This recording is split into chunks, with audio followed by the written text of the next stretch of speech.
네, 하나님의 말씀 사도행전 27장입니다. 사도행전 27장 9절 말씀 235쪽 235쪽 사도행전 27장 9절 말씀. 여러 날이 걸려 금시가는 절기가 이미 지났으므로 항해하기가 위태한지라 바울이 그들을 구원하여 말하되 여러분이여 내가 보니 이번 항해가 하물과 배만 아니라 우리 생명에도 타격과 많은 손해를 끼치리라 하되 백부장이 선장과 선주의 말을 바울의 말보다 더 믿더라. 그 항구가 겨울을 지내기에 불편함으로 거기서 떠나 아무쪼록 베닉스에 가서 겨울을 지내자 하는 자가 더 많으니 베닉스는 크레데 항구라. 한쪽은 서남을 한쪽은 서북을 향하였더라. 남풍이 순하게 불매 그들이 뜻을 이룬 줄 알고 닻을 감아 크레데 해변을 끼고 항해하더니 얼마 안 되어 섬 가운데로부터 유라굴로라는 광풍이 크게 일어나니 배가 밀려 바람을 맞추어 갈 수 없어 가는 대로 두고 쫓겨가다가 가우다라는 작은 섬 아래로 지나 간신히 거루를 잡아 끌어올리고 줄을 가지고 선체를 둘러 감고 스르디스에 걸릴까 두려워하여 연장을 내리고 그냥 쫓겨가더니 우리가 풍랑으로 심히 애쓰다가 이튿날 사공들이 짐을 바다에 풀어버리고 사흘째 되는 날에 배의 기구를 그들의 손으로 내버리니라. 여러 날 동안 해도 별도 보이지 아니하고 큰 풍랑이 그대로 있음에 구원의 여망마저 없어졌더라. 여러 사람이 오래 먹지 못하였음에 바울이 가운데 서서 말하되 여러분이여 내 말을 듣고 크레데에서 떠나지 아니하여 이 타격과 손상을 면하였더라면 좋을 뻔하였느니라.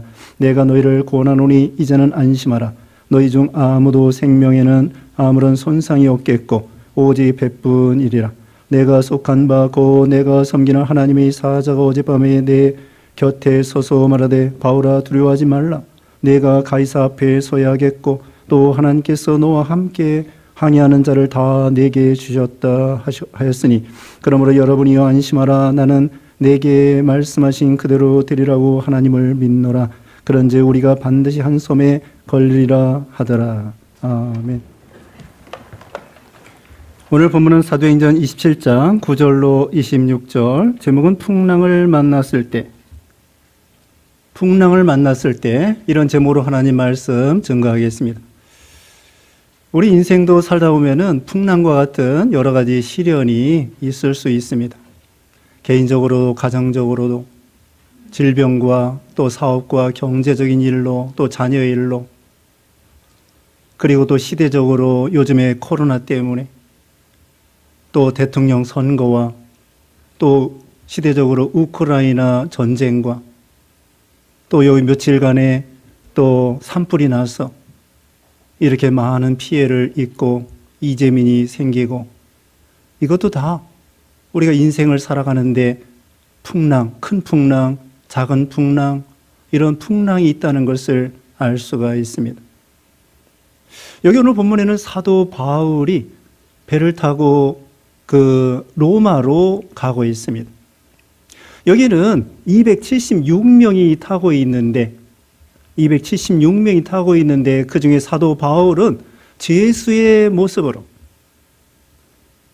왜 제수의 모습으로 이 배를 타고 가느냐 하면은 바울이 예루살렘에 갔다가 유대인들이 고소함으로 잡혀서 감옥에 갇히고 그리고 그 총독들 앞에서 신문을 받고 여기 26장에는 베스도 총독과 아그리빠 왕 밑에서 신문을 받고 그들이 풀어주려고 했지만은 유대인들이 죽이려고 하기 때문에 바울이 가이사에게 호소하게 되었습니다. 가이사에게 호소할 수 있었던 것은 바울이 로마 시민권이 있었기 때문이었죠. 그래서 여기 오늘 본문 앞에 보면은 율리오라고 하는 이 이탈리아 로마 백부장이 몇몇 죄수들과 함께 바울을 죄수로 묶어가지고는 지금 배로 호송하고 있는 것입니다. 로마로. 그런데 여기에는 하나님의 큰 섭리가 있습니다. 하나님께서는 여기 이제 17장 21절과 23장 11절의 말씀에 의하면은요, 23장 11절의 말씀에 의하면은 벌써 바울에게 하나님께서 너 로마에 가서 하나님의 복음을 증거할 것이다. 로마에 가서 복음을 전해라. 바울 자신도 자기가 로마에 가서 복음을 전하고 나중에는 땅끝이라고 생각하는 서바나, 스페인까지 가서 복음을 전하려고 계획을 세웠던 거야. 근데 이 베스도 총독 앞에 2년 동안 갇혀 있다가 이제 제수의 모습으로 로마로 호송당하게 되었는데, 여기에는 하나님께서 이 바울을 통하여 지금 제수의 모습으로 가지만 나중에 이제 풀어져서 로마에 가서 복음을 전하게 되었습니다. 로마는 그 당시에 우리가 아시는 것처럼 전 세계를 제패하는 아주 참 강대국이고 제일 로마 제국입니다. 말 그대로. 거기에 중심지가 로마인데 로마에 가서 복음을 전하면은 전 세계적으로 복음이 잘 전파될 것이다. 이렇게 생각하고 로마로 가기로 늘 기도하고 있었는데, 오히려 죄수의 모습이 이게 나쁜 것이 아닙니다. 이 백부장이 돈을 내서 그 뱃삭을 내가지고 또 보호해주면서 다른 군인들과 함께 이 바울을 보호해주면서 이렇게 호송하는 가운데 로마까지 데리고 가는 거야. 죄수는 죄수지만 그건 하나님 보실 때는 죄수가 아니죠. 죄수의 모습으로 뱃삭도 로마 백부장이 지불을 하고 로마 백부장이 군인들과 함께 바울 죄수라고 생각하면서 호송하면서 보호해주고, 그러면서 하나님께서는 그 섭리를 통하여 로마에 가서 복음을 전할 수 있도록 이렇게 길을 열어주신 것입니다. 그런데 이 로마로 가는 도중에 오늘 본문에는 큰 풍랑을 만나게 되었습니다. 근데 사실은 바울의 말을 들었으면은 풍랑을 피할 수도 있었습니다. 근데 오늘 본문의 말씀을 보면은 그 배 안에는 여러 사람이 276명이 타고 있었다고 그랬죠. 거기에는 바울을 도와주는 일행도 있었습니다. 이 사도행전을 기록한 누가와, 그리고 데살로니가 사람 아리스다고와 몇몇 동역자들이 바울을 도와주면서 지금 이 바울이 호송당하고 있는 거예요. 그리고는 지금 말한 대로 군인들 몇몇 사람과 그 다음에 율리오라고 하는 백부장과 그리고 선주와 그 선장이 있었습니다. 선주는 배 주인입니다. 부자입니다. 그리고 선장은 기술자입니다. 경험이 많은 기술자입니다. 그리고 거기에는 상인들이 많이 탔습니다. 왜냐하면 그 당시에 돈을 벌으려고 무역하는 가운데 물건을 많이 사다가 여기서 사가지고 저기 가서 팔고 저기 가서 또 사가지고 여기 와서 팔고 그러면서 무역하면서 돈을 많이 벌고자 하는 상인들이 많이 타고 있었습니다. 그래가지고 그레데 섬에 이제 미항이라는 곳에, 그레데 섬은 주부에도 나왔습니다마는 지중해 가운데에 저기 헬라의 남쪽 100km 떨어진 곳에, 그리스 남쪽 100km 떨어진 곳에 120마일이나 되는, 길이가 120마일 되는 큰 섬입니다. 그레데 섬, 크레타 섬입니다. 그 바로 남쪽 그 해변에 미항이라는 곳이 있었는데 거기에 있다가, 거기는 작은 항구이기 때문에 사람들이, 그 선원들이 그걸 선호하지가 않아요. 그걸 떠나서 저기 이 그레데 섬의 저 끝에 있는 섬으로 베닉스라고 하는 섬이 있습니다. 그레데 섬이 이렇게 크게 있으면은 그 남쪽 그 해변에 미항이라고 하는 작은 그 항구가 있고, 여기는 겨울에 불편하니까 이제는 여기를 떠나서 이 그레데 섬의 제일 끝에 있는 베닉스라고 하는 큰 항구로 갔으면 좋겠다. 근데 바울은 그게 아니에요. 지금 이 시점이 금식하는 절기, 유대절기로 7월 10일인데요. 그 금식하는 절기가 지났으므로 이제 가을이 되고 그 당시에 9월, 10월의 경입니다. 그렇기 때문에 그때는 바람이 아주 역풍이 불고 아주 센 바람이 불어서 아주 그 지중해에 배를 타고 간다는 것은 참 위험한 그런 때라 이거죠. 그러므로 바울은 또 하나님의 뜻을 따라서 이 미항에 계속 있었으면 좋겠는데, 여기 오늘 본문에 보면은 이들이 바울의 말을 듣지 않았습니다. 자, 여기 이제 본문 10절 봅니다. 말하되 여러분이요 내가 보니 이번 항해가 하물과 배만 아니라 우리의 생명에도 타격과 많은 손해를 끼치리라 하되 백부장이 선장과 선주의 말을 바울의 말보다 더 믿더라. 여기 백부장이 어떻게 보면은 이 배에 가장 이 정치적으로 우두머리 되는 그런 사람인데, 바울은 이 미항에 그냥 불편해도 여기서 겨울을 지내야 됩니다 그러는데, 선주와 선장은 그것이 아니에요. 어떻게든지 또 선원들도 거기 선객들도 여기는 불편하다. 그러니까 이왕이면은 저쪽 끝에 가서 그 베닉스에 가서 겨울을 지내자. 그리고 이들은 한시가 바삐 빨리 가야만이 돈을 많이 벌 수 있는 거예요. 시간이 늦어지면 돈을 버는 것이 점점 줄어들고 어떻게든지 빨리 로마까지 가는 것이 그들의 목적이기 때문에 될 수 있는 대로 빨리 저기 서쪽으로 갔으면 하기 때문에,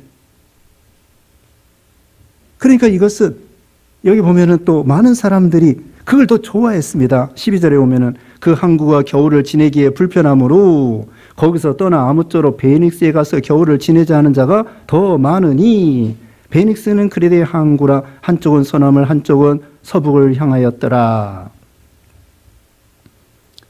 그래서 결국은 큰 풍랑을 만나게 되었습니다. 우리는요, 여기 이 사람들은 왜 이 미항을 떠나게 됐다고 했습니까? 미항이 불편하기 때문에, 더 좋은 편리한 베닉스에 가기 때문에, 또 어찌하든지 돈 많이 벌기 위해서 하루라도 며칠이라도 그 항해 날짜를 줄이면은 선주나 선장이나 경제적인 이익이 있기 때문에, 그러니까 결국은 이 사람들은 경제적인 논리, 여론, 대세주의 이런 것을 따라간 거예요. 하나님의 뜻보다는 하나님의 뜻, 바울을 통하여 가르쳐주는 하나님의 뜻과 하나님의 그 말씀을 생각하지 아니하고, 이 사람들이 생각할 때에는 죄수가 무슨 엉뚱한 의견을 내가지고 우리가 이 미항에 이거 불편하고 어떻게든지 빨리 가야 돈도 많이 벌 수 있는데, 아니 죄수가 무슨 엉뚱한 의견을 내가지고 우리의 마음을 산란하게 만드는가? 그러면서 바울을 무시하고 있는 것입니다. 바울이 하나님께서 그 하나님의 뜻과 말씀과 말씀을 생각하지 아니하고, 이 사람들은 경제적인 논리, 대세주의 또는 여론 이런 것을 의식해서 결정을 한 것입니다. 바울의 말을 들었으면은 여기에서 큰 풍랑을 만나지 않을 수 있어서 피할 수 있었어요. 그러므로 우리는 모든 것을 결정할 때에 하나님의 뜻과 하나님의 말씀과 하나님의 그 인도함을 따라가야 된다는 것을 교훈해 주는 것입니다. 서양 사람들은 여기 지금 백부장은 정치적인 우두머리입니다. 선주는 돈 많은 사람입니다. 그리고 선장은 경험이 많고 기술이 많고 기술자입니다. 완전히 전문가입니다. 이 배에 대해서는, 항해에 대해서는 완전히 전문가예요. 그런데 전문가가 모든 것을 다 할 수 없습니다. 이 파도를 해결할 수 없습니다. 미래를 알 수 없습니다. 잠언 27장 1절 말씀에는요, 잠언 27장 1절에는 너희는 내일 일을 자랑하지 말라. 하루 동안에 무슨 일이 일어날지 너희는 알지 못함이라. 세상에서 박사라고 해도요, 노벨상을 받은 사람이라고 해도요, 그 사람들이 경제 문제에 대해서 잘 해결할 수 있을까요? 물론 어느 정도 조언을 들을 수 있겠지만은 그게 만사가 다 해결할 수 있는 것은 아닙니다. 돈이 모든 것을 해결할 수 있는 것은 아닙니다. 돈이 우리 생명을 구원하는 거 아니에요. 여기 뒤에 보면은요, 이제는 짐을 다 버리게 돼요. 풍랑이 하도 심하기 때문에 이 짐이나 또는 물건이나 수화물이나 다 버릴 수밖에 없는 거예요. 아무리 베테랑, 그런 선수, 또 박사, 기술자, 또 경험이 많은 사람, 이런 것으로 되는 것이 아니라는 거죠. 시편 119편 99절 100절에 보면은 하나님의 말씀의 지혜는 노인보다 지혜롭고 스승보다 지혜롭다고 했습니다. 인간의 경험과 인간의 상식에 그건 어긋난다고 할지라도 하나님의 말씀이 우선이라는 거예요. 누가복음 5장에 보면은 예수님께서 베드로가 밤새도록 고기를 잡았는데 한 마리도 잡지 못했습니다. 그때 예수님께서 베드로에게 너는 깊은 데로 가서 그물을 내려라. 예수님은 목수예요. 고기 잡는 경험을 해본 분이 아니에요. 근데 베드로는 일평생 고기 잡는데 잔뼈가 굵은 경험이 많은 사람이에요. 그런데도 불구하고 한 마리도 잡지 못했을 때 예수님께서는 목수인데 목수만이 아니에요. 예수님은 고기 잡는 경험을 하지 않았지만 예수님은 하나님의 아들이고 고기를 몰아오시는 하나님이고 창조주이시고 하나님의 아들이고 우리의 구주가 되시고 그래서 하나님 말씀대로 예수님 말씀대로 깊은 데로 던지니까 고기를 많이 잡아왔을 때 베드로가 예수님에게 주여 나를 떠나소서 나는 죄인이로소이다. 물고기를 주장하시는 그 예수님이 하나님의 아들 전능하신 것을 베드로가 깨달은 것이죠.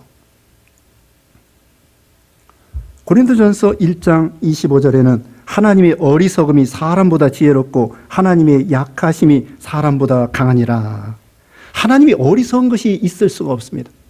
그러나 사람하고 비교해서 하나님의 어리석은 것 같은 것도 사람의 지혜보다 뛰어나고 하나님이 약한 것처럼 보인다고 할지라도 사람의 강한 것보다 하나님은 위대하시다는 것을 고린도전서 1장 25절에 말씀을 하고 있습니다. 여기서 이 사람들은 어떻게 하면 이 불편한 걸 면해볼까? 어떻게 하면 좀 더 이 겨울에 견디기 어려운데 불편한데 저 베닉스에 가서 편하게 겨울을 지냈으면 좋겠다. 그리고 많은 사람들이 그걸 선호하는 거예요. 여론이, 대세가 그래 맞아. 저 죄수의 말 들을 필요 없어. 저 사람이 뭐라고. 오히려 선주와 선장이 말하기를 그 베니스에 가는 것이 좋겠다. 그러니까 많은 사람들이 대세에 기울어져서 여론에 따라서 결국은 바울의 말을 듣지 아니하고 하나님의 뜻을 생각지 아니하고 그 미항을 떠나게 된 것입니다. 근데 처음에는 아주 좋아 보였습니다. 여기 13절에 남풍이 순하게 불매 그들이 뜻을 이룬 줄 알고 닻을 감아 그레데 해변을 끼고 항해하더니 얼마 안 돼요.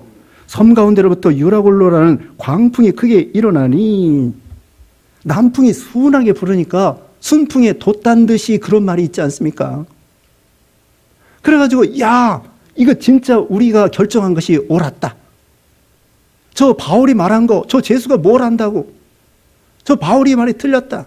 우리가 말한 것이 옳다. 우리 주장이 옳다. 우리의 결정이 옳다고 생각하고 얼마 못 되어 광풍이 일어나게 되었습니다.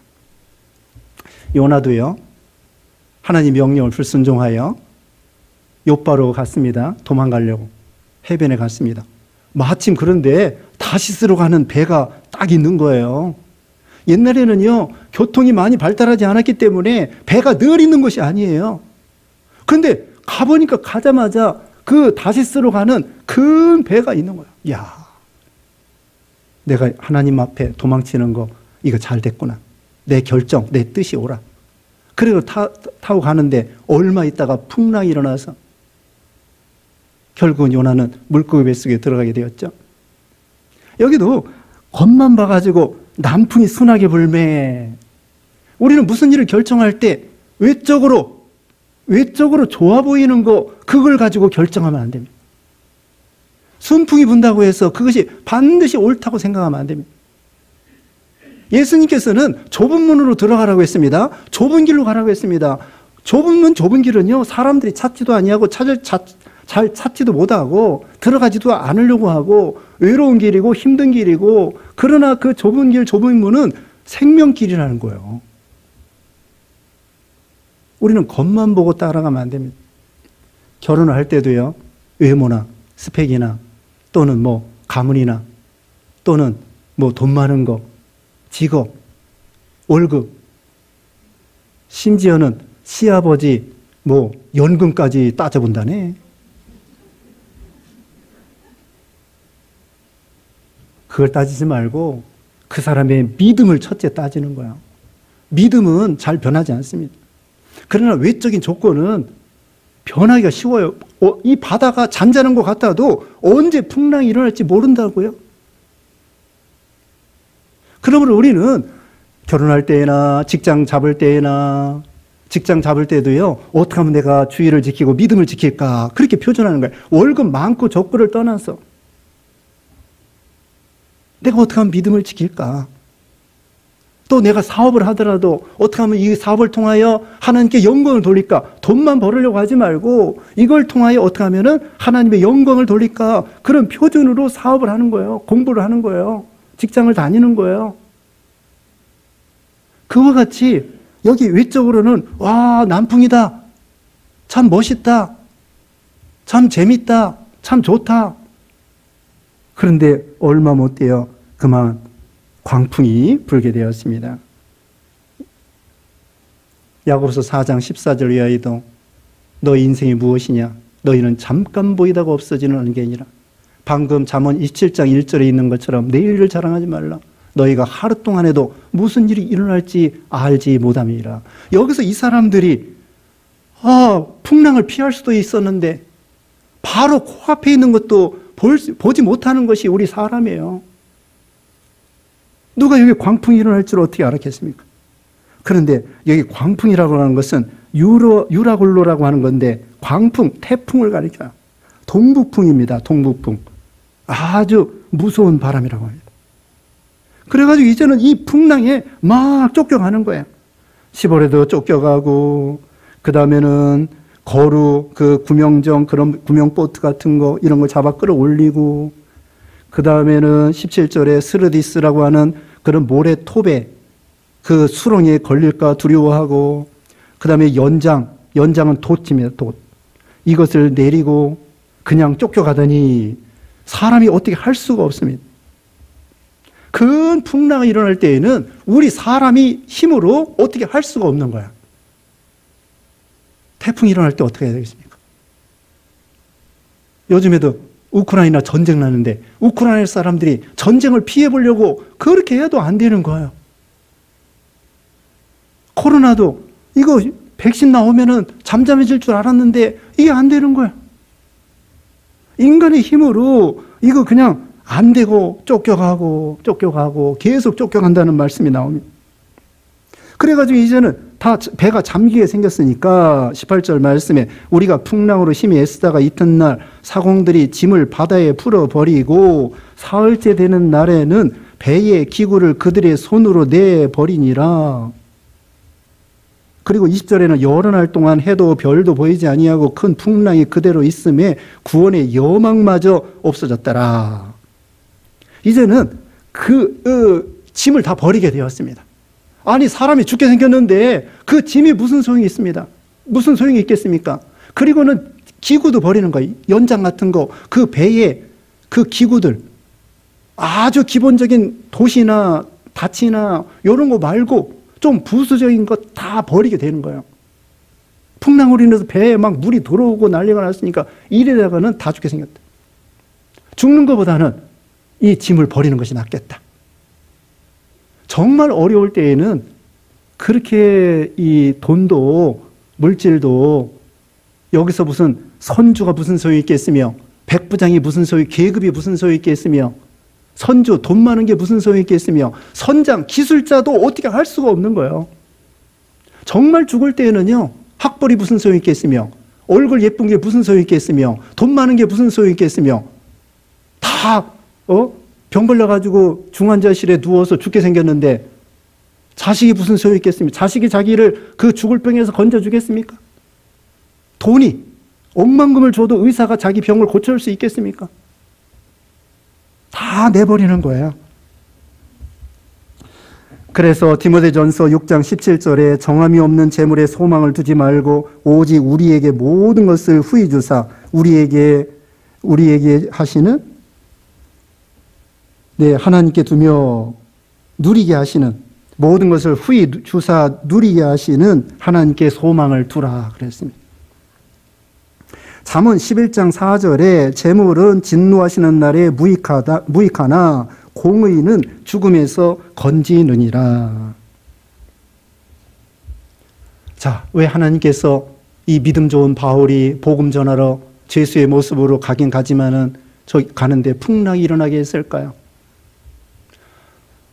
고린도후서 1장에 보면은 바울이 풍랑을 당하고 사형 선고를 받고 거의 죽을 뻔했을 때에 살 소망이 끊어졌을 때 여기도 구원의 여망이 없어졌다고 그랬잖아요. 그때에 왜 하나님께서 이 풍랑을 허락하셨는가? 이 세상에 물질 의지하지 말고 하나님만 의지하게 하려고 하는 거예요. 다시 말하면은 백부장이라고 하는 권세, 선주라고 하는 재벌, 그 다음에 선장이라고 하는 기술자, 경험자, 이런 것이 우리 인생의 구원에 있어서는 아무 소용이 없이 오직 풍랑을 주장하시는 하나님께 소망을 두라, 이것입니다.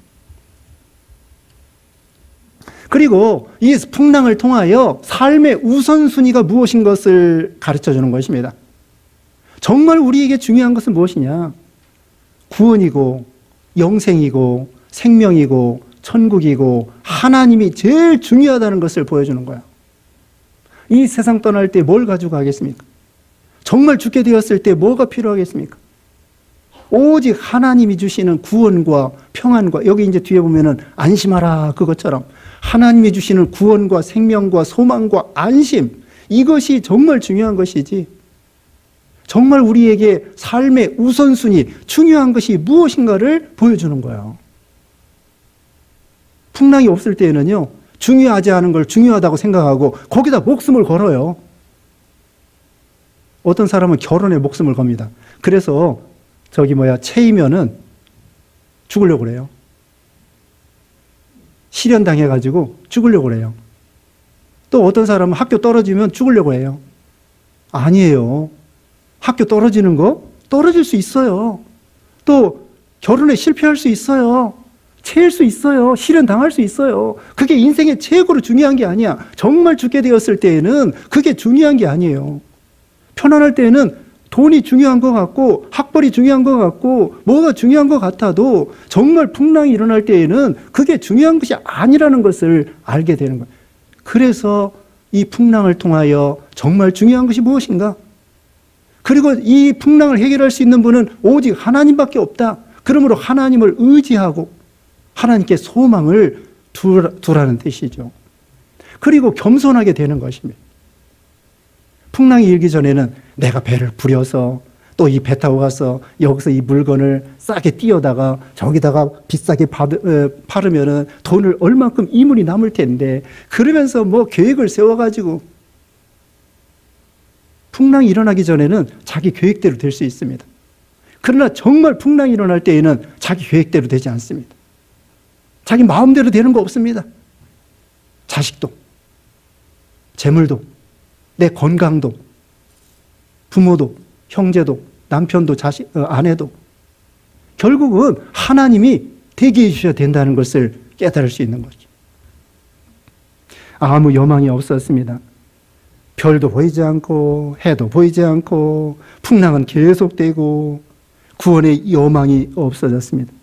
그런데 여기 끝이 아닙니다. 21절에 여러 사람이 오래 먹지 못하였음에 바울이 가운데 서서 말하되 여러분이여 내 말을 듣고 글에 대해서 떠나지 아니하여 이 타격과 손상을 면하였더라면 좋을 뻔하였느니라. 내가 너희를 권하노니 이제는 안심하라. 너희 중 아무도 생명에는 아무런 손상이 없겠고 오직 배뿐이리라. 여러 날 지난 다음에 계속 지금도 풍랑이 일어나는 거예요. 아직 끝나지 않았습니다. 14일 동안 지금 풍랑을 당하는 거예요. 여러 날 지나는 가운데 바울이 딱 일어나서 이제 설교를 합니다. 연설을 한다고 할까? 설교를 합니다. 그러면서 여기서 안심하라. 두려워하지 마라. 그리고 너희 생명을 하나님께서 반드시 276명 다 구원해 준다. 이 말을 들었을 때 이 사람들이 얼마나 마음의 안심과 소망이 생기겠습니까? 지금 풍랑이 잔잔해진 것도 아니에요. 계속 풍랑이 일어나는데 바울은 하나님께 기도해서 하나님의 뜻을 찾아가지고는 미래에 하나님께서 276명을 다 구원해 준다는 말을 하나님 해주신 거예요. 깨닫게 해주신 거예요. 기도한 거예요. 그리고 하나님께서 바울에게 두려워하지 말라 그랬습니다. 여기 21절에 바울아 두려워하지 말라. 내가 가이사 앞에 서야겠고 또 하나님께서 너와 함께 항해하는 자를 다 내게 주셨다 하였으니, 이 말을 간증해 주는 거야. 자, 바울은 두려워하지 않았을까요? 하나님께 계속 기도합니다. 하나님, 나 저기 로마 가서 전도해야 되겠는데 여기서 죽으면 어떡합니까? 나 죽이면 하나님의 손해예요. 그렇게 기도했을지도 몰라요. 하나님, 나 복음 전하려고 지금 로마로 가는데 나 죽이면 하나님 손해예요. 나 살려주세요. 근데 살고 싶어서 살려달라는 것이 아니라 사명을 가지고 로마에 가서 복음을 전해서 그 영혼들을 구원해내야 되겠다. 그 사명을 가지고 지금 기도하는 거예요. 계속 여러 날 기도하는 거야. 근데 응답이 없다가 여러 날 지난 다음에 계속 풍랑이 일어나는데 천사가 나타나서 바울에게 가르쳐 주는 거야. 바울은 두려워하지 않았을까요? 처음엔 두려워했을 겁니다. 누구나 이런 큰 풍랑이 일어나서 죽게 되었을 때에는 두려움이 누구나 100% 두렵죠. 죽음 앞에 두렵지 않은 사람 누가 있겠습니까? 이어령 그 교수가, 장관이 며칠 전에 세상을 떠났습니다. 89세로 이렇게 세상을 떠났는데, 그 사람이 저기 암 수술한 다음에 항암 치료는 안 받고 그러면서 계속 죽을 때까지 글 쓰고 또 이 면담 대화하고, 그 다음에는 죽음에 대해서, 죽음을 기억하라, 메멘토 모리, 그러면 죽음을 기억하라. 그러면서 그 아들의 얘기를 들어보니, 그 신문에 난 거 보니까 우리 아버지는 죽음을 관찰하는 그런 연습을 계속 했다는 거예요. 그리고 죽음을 두려워하지 아니요. 나중에 죽을 때 잠자는 것처럼 죽었다는 것이. 누구나 죽음 앞에서는 두려워해요. 그래서 어떤 사람이 그렇게 말했대요. 죽음에 대해서 우리가, 남이 죽을 때에는 호랑이가 이렇게 그 창살 안에 호랑이가 으르렁거리는 거, 남이 죽는 것은 그런 거다. 그런데 내가 죽는 것은 창살이 걷어지고 호랑이를 전면에 맞닥뜨릴 때 그 죽음이다. 내가 당하는 건. 다른 사람의 죽음은 다시 말하면 창살 안에 있는 호랑이가 으르렁거리는 거고, 내가 죽는 것은 창살이 없이 맞닥뜨려서 호랑이를 만나는 그런 죽음이다. 두렵다는 거죠. 두려워하지 않을 사람이 아무도 없다는 거죠. 그러나 우리에게는 인생의 생사화복을 주관하시는 분이 우리 하나님이라는 거예요. 여기 풍랑도 하나님이 잔잔케 해주시는 거고요. 276명 하나님이 다 살려주겠다는 거고요. 하나님이 인생의 호흡을 주장하는 것을 분명히 알 수가 있어요. 그러니까 하나님의 주권에 있는데, 요한 웨슬레 감리교 창시한 분이 그 미국에서 전도하고 배를 타고 대서양을 건너서 영국으로 가는데 풍랑이 일어나가지고 막 죽게 생겼을 때, 그때 모라비안 교도들은 찬송하면서 두려워하지 아니하고 계속 찬송을 하고 있더래요. 그래서 물어봤다고 합니다. 아니, 이렇게 풍랑이 일어나서 죽게 생겼는데 두렵지 않느냐고. 네, 우리는 두렵지 않습니다. 우리 사랑의 주님께서 우리를 사랑해 주시고 또 하나님의 뜻이 데려가는 것이 뜻이라면은 죽는 것도 좋습니다. 이렇게 말하더랍니다. 거기서 충격을 받고 도전을 받고 요한 웨슬레가 정말 죽음을 초월하는 그런 믿음을 가졌다는 거예요. 우리는 누구나 이 풍랑 앞에서, 바울도 두려워한 거예요. 그런데 기도했습니다. 기도하는 중에 하나님께서 이때 죽는 것이 아니구나. 내가 로마에 가서 죽는 것이 하나님의 뜻이구나. 하나님이 나에게 사명을 주셨구나. 그래서 사명을 다하기 전에는 죽지 않는구나. 리빙스턴이 그랬다고 합니다. 리빙스턴이 사자에게 물려서 팔뚝이 덜렁덜렁 그렇게 해서 그때 죽지는 않았는데, 리빙스턴이 세상 끝날까지 하나님께서 함께 해주신다는 말씀을 믿고 그 사자에 물렸어도 팔뚝이 덜렁덜렁 할지라도 죽지 않은 걸 보고 뭐라고 말했냐면은 사명을 다하기 전에는 죽지 않는다. 이렇게 말씀을 남겼다는 거예요. 여기도 지금 바울에게 하나님께서 너 가이사 앞에 설 것이야. 로마에 가서 너 전도할 것이야. 하나님이 직접 가르쳐주고 여기 있는 사람들 다 살아날 거야. 아직도 풍랑은 계속 되는 거예요. 그런데 하나님께서 바울에게 소망의 말씀을 가르쳐 주니까 이 모든 이 275명, 바울 포함해서 276명이 다 말씀을 통하여 은혜 받고 위로받고, 그 다음에 여기 뒤에 보면은 먹기를 권했습니다. 음식을 잡수세요 하고 34절에 보면은 34절 보겠습니다. 음식 먹기를 권하니 이것이 너희의 구원을 위하는 것이요 너희 중 머리카락 하나도 잃을 자가 없으리라. 얼마나 이게 확신을 주는 것입니까? 그리고 35절에는 떡을 가져다가 모든 사람 앞에서 하나님께 축사하고 떼어 먹기를 시작하며 그들도 다 안심하고 받아 먹으니 배에 있는 우리 예수는 전부 276명이었더라. 하나님께 축사하고 그 다음에는 떡을 떼어 나눠주게 되었습니다. 이걸 어떤 목사님은 이걸 성찬식을 거행하는 거라 이렇게까지 얘기를 했습니다. 물론 꼭 성찬식은 아닌 것 같고 어쨌든 떡을 떼어주면서 하나님께 기도했단 말입니다. 그리고 바울이 처음에는 죄수로서 한심한 사람으로 생각했는데 나중에 알고 보니까 하나님의 종이요, 하나님의 그 말씀을 대언하는 대언자요, 그 말씀대로 그대로 되는 것을 알고 바울이 증거한 하나님을, 예수님을 믿게 된 거예요. 그래서 제가 생각할 때에는 이 바울을 포함하여 276명이 다 육신의 구원뿐만 아니라 영혼의 구원, 예수 믿고 구원받는 것이 분명해요. 하나님께 기도했잖아요. 여기 축사하고 그 기적을 봤거든요. 우리도 이 세상에 이게 풍랑이 일어날 때 풍랑을 우선 피할 수 있도록 하나님께 기도하고 하나님의 뜻을 쫓아 말씀을 순종할 것이며, 혹시 우리가 풍랑을 만났을 때 두려워하지 아니하고 하나님의 약속을 믿고, 그 다음에는 이 세상 것에 이 세상 것을 우선권에 중요하게 두는 것이 아니라 정말 우리가 마지막으로 중요한 것이 무엇이냐? 하나님, 또 구원, 영생, 천국, 또 평안, 이것이 중요한 줄 알고 평소에도 풍랑이 있든지 없든지 이런 정신으로 살아가도록 그런 믿음 있는 여러분 되시기를 주님의 이름으로 축원합니다. 기도하겠습니다.